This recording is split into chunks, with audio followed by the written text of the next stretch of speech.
Bismillahirrahmanirrahim. Assalamualaikum warahmatullahi wabarakatuh.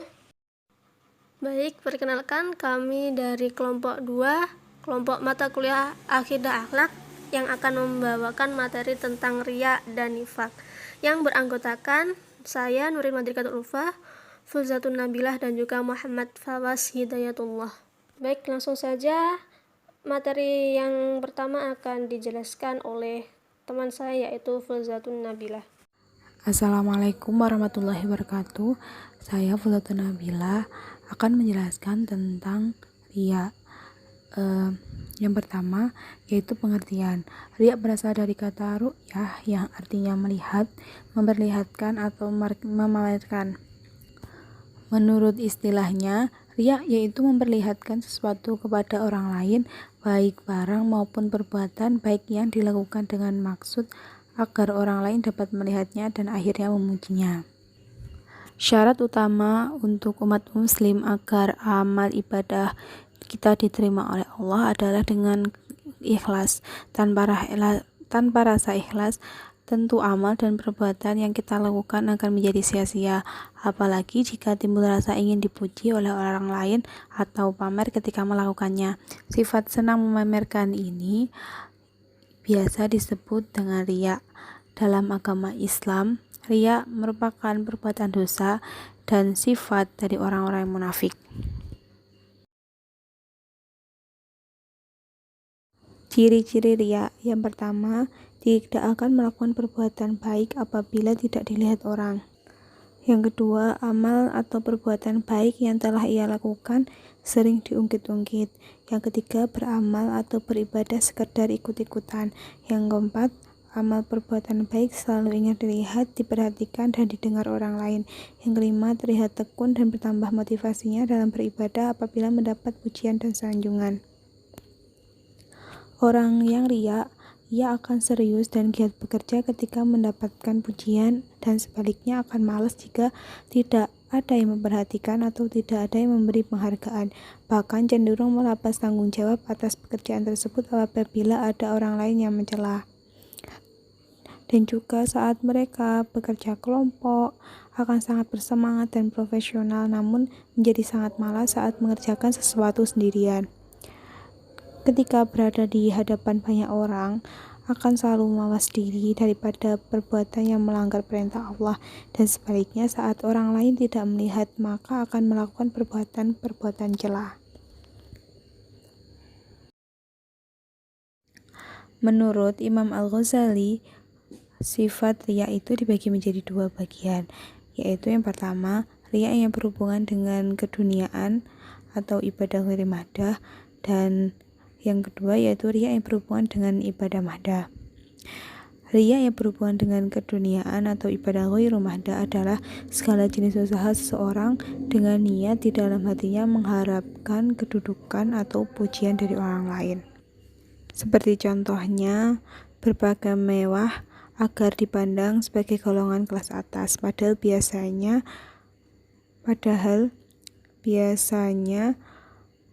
cara berpakaiannya tidaklah seperti cara yang diperlihatkan pada khalayak umum.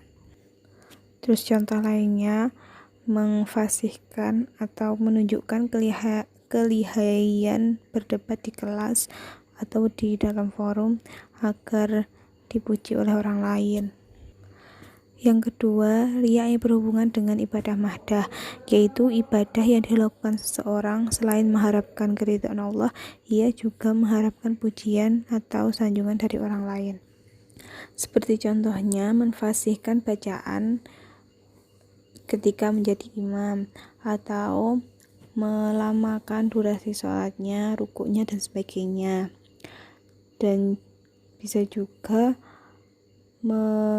melebihkan sedekah dan melakukan ibadah haji agar dapat memperoleh kebanggaan dan mendapatkan status istimewa di masyarakat.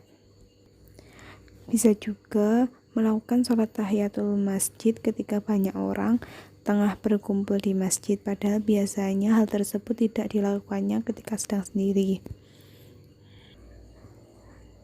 Ditinjau dari bentuknya, riya ada dua, yaitu riya dalam hal niat, dan yang kedua yaitu riya dalam hal perbuatan atau tindakan. Niat ini sangat menentukan nilai suatu perbuatan manusia. Jika kita melakukan perbuatan yang baik dengan niat karena Allah, maka perbuatan itu juga mempunyai nilai di sisi Allah atau kita mendapat pahala. Dan jika perbuatan itu dilakukan karena hal lain seperti ingin mendapat pujian dan sebagainya, maka perbuatan itu tidak memperoleh pahala dari Allah dan bahkan kita bisa mendapatkan dosa. Yang kedua yaitu riya dalam hal perbuatan atau tindakan. Riya dalam perbuatan ini seperti orang yang berpakaian mewah dengan maksud agar orang lain memujinya, atau ketika akan mengerjakan sholat, seseorang akan tampak memperlihatkan kesungguhan, kekhusyuan, kerajinan, namun alasannya takut dinilai rendah di hadapan orang lain. Dia melaksanakan sholat dengan khusyuk dan tekun, disertai harapan dan mendapat perhatian, sanjungan, dan pujian dari orang lain. Orang yang riya dalam sholat ini akan celaka di akhirat kelak. Baik, selanjutnya saya akan menjelaskan tentang sifat nifak. Sifat nifak berasal dari kata nafikhoh al-yarbu, yang artinya lubang hewan sejenis tikus, bohong atau dusta. Jadi lubang ini ada dua, ia bisa masuk ke lubang satu kemudian keluar ke lubang yang lainnya. Demikianlah gambaran keadaan orang-orang munafik. Satu sisi menampakkan Islamnya, tapi di sisi lain ia amat kafir menentang kepentingan agama Islam. Jadi dia menampakkan keimanannya, akan tetapi dalam hatinya ia sangatlah kafir. Jadi orang nifak ini termasuk dalam orang-orang yang munafik, di mana antara perbuatan, perkataan, dan iman di dalam hatinya itu tidak selaras. Jadi gampangnya nifak itu merupakan perbuatan orang yang munafik, seperti itu. Selanjutnya nifak dikategorikan menjadi dua, yaitu nifak i'tiqadi dan nifak amali. Apa itu nifak i'tiqadi? Nifak i'tiqadi adalah suatu bentuk perbuatan yang menyatakan dirinya beriman kepada Allah subhanahu wa ta'ala, sedangkan dalam hatinya tidak ada keimanan sama sekali. Jadi disinilah letak dimana orang yang termasuk dalam kategori nifak i'tiqadi, yaitu dimana antara perkataan dan hati itu tidak sama. Mereka bilang kalau mereka beriman, akan tetapi hati mereka sangatlah kufur. Jadi seperti itu. Sedangkan nifak amali, yaitu nifak adalah kemunafikan berupa pengingkaran atas kebenaran dalam bentuk perbuatan. Seperti mereka mengaku Islam, akan tetapi mereka menentang semua syariat-syariat Islam seperti berpacaran, meminum khamar, judi, dan lain-lain seperti itu. Yang selanjutnya adalah ciri-ciri dari sifat nifak. Yang pertama adalah tidak mampu menegakkan sholat kecuali dengan malas-malasan. Ia merasa ragu terhadap balasan Allah di akhirat. Jadi mereka melaksanakan sholat, melaksanakan ibadah itu hanya sekedar menjadi penggugur kewajiban. Jadi mereka berpikir ya sudah, yang penting saya sudah sholat, yang penting saya sudah menggugurkan kewajiban saya, tanpa diikuti dan disertai oleh iman yang kuat di dalam hatinya, alias mereka merasa ragu terhadap balasan Allah di akhirat. Yang selanjutnya adalah hanya berpikir jangka pendek, yaitu kekayaan duniawi semata. Karena iman mereka yang sangat sedikit, iman mereka yang sangat kecil, iman mereka yang sangat tidak kuat, mereka berpikir hanya mereka meyakini 100% hanya pada hal-hal yang bisa mereka lihat dengan kepala mata mereka sendiri, yaitu seperti harta, tahta, jabatan, dan lain-lain seperti itu. Yang selanjutnya terbiasa dengan kebohongan, ingkar janji, dan khianat. Karena sifat nifak ini termasuk salah satu sifat yang dimiliki oleh orang-orang munafik. Jadi mereka antara perkataan, perbuatan, dan keyakinan di dalam hati itu tidak selaras, alias sering melakukan kebohongan, ingkar janji, dan khianat. Yang lebih parahnya lagi yaitu mereka sering bersumpah atas nama Allah, atas nama Tuhan, atas nama Rasul. Yang selanjutnya, tidak mampu beramar ma'ruf nahi mungkar. Jadi karena mereka antara perbuatan dan keyakinan yang tidak seimbang, yang tidak sama, jadi mereka tidak mampu beramar ma'ruf nahi mungkar atau melaksanakan yang baik dan meninggalkan yang buruk, seperti yang saya sebutkan tadi. Yang selanjutnya adalah sering kali dalam pembicaraannya menyindir dan menyakiti Nabi atau Islam. Jadi seperti itu. Bismillahirrahmanirrahim. Saya akan melanjutkan dari keterangan-keterangan yang sebelumnya, yaitu cara menghindari perilaku ria. Di sini cara menghindari perilaku ria ada 6. Yang pertama yaitu berusaha dengan sungguh-sungguh untuk menjauhi diri dari perbuatan yang dapat menyebabkan dosa. Jadi kita di sini harus berusaha untuk mencoba dengan sungguh-sungguh untuk menjauhi perbuatan ria ini. Yang kedua yaitu berusaha bergaul dengan orang-orang yang soleh, seperti guru, ustadz, dan teman-teman yang dianggap baik perilakunya. Yang ketiga yaitu rajin dan tekun membaca buku-buku agama serta mendengarkan ceramah agama dengan menghindari majelis taklim, dengan menghadiri majelis taklim. Ya, di sini selanjutnya yaitu mencoba untuk menghadiri majelis taklim. Kan banyak di Malang ini, seperti contohnya yaitu Riyadul Jannah, Ar-Ridwan, yaitu majelis selawat-selawat lainnya. Yang keempat, tekun melaksanakan dan berusaha meningkatkan ibadah sesuai dengan kemampuan. Tekun beribadah dan melaksanakan sesuai kemampuan beribadahnya. Misalnya jika kita sanggupnya mengaji 1 hari 1 lembar, maka diusahakan kita untuk istiqomah setiap hari melakukannya.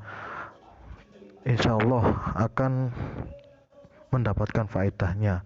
Yang kelima yaitu tanamkan dalam diri sikap ikhlas yang senantiasa mengharapkan ridha Allah semata. Jadi yang kelima ini kita itu semisal